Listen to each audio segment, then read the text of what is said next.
Hi, good morning friends. ఇక్కడ ఈ బార్డర్లో ఇది ఫారెస్ట్ చూడ ఎలా ఉంది. మేము బార్డర్లో ఉంటాము. ఇది ఫారెస్ట్ రోడ్డు కూడా బాగుంటుంది. పొద్దుగాల రన్నింగ్ చేస్తానికి వచ్చారు చిన్నపిల్లలు కూడా. మా సారు కూడా ఉరుకుతుర్రు అక్కడ ముందర. ఇంకా వీళ్ళు కూడా స్కూల్ పిల్లలు రోజు 4 కిలోమీటర్లు రన్నింగ్ చేస్తారంట.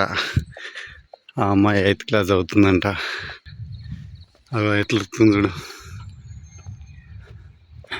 చిన్న పాప. ఈ ఫారెస్ట్లో రాత్రి 6 గంటల తర్వాత బయటికి రావడం కష్టం. ఈ రూట్లో ఏనుగులు, పులులు కూడా ఉంటాయి. ఏనుగులు అయితే మొత్తం అటాక్ చేస్తాయి రోడ్డు అడ్డం నిలబడి. అందుకే సాయంత్రం పూట రావద్దు ఇక్కడ ఈ రూట్లో.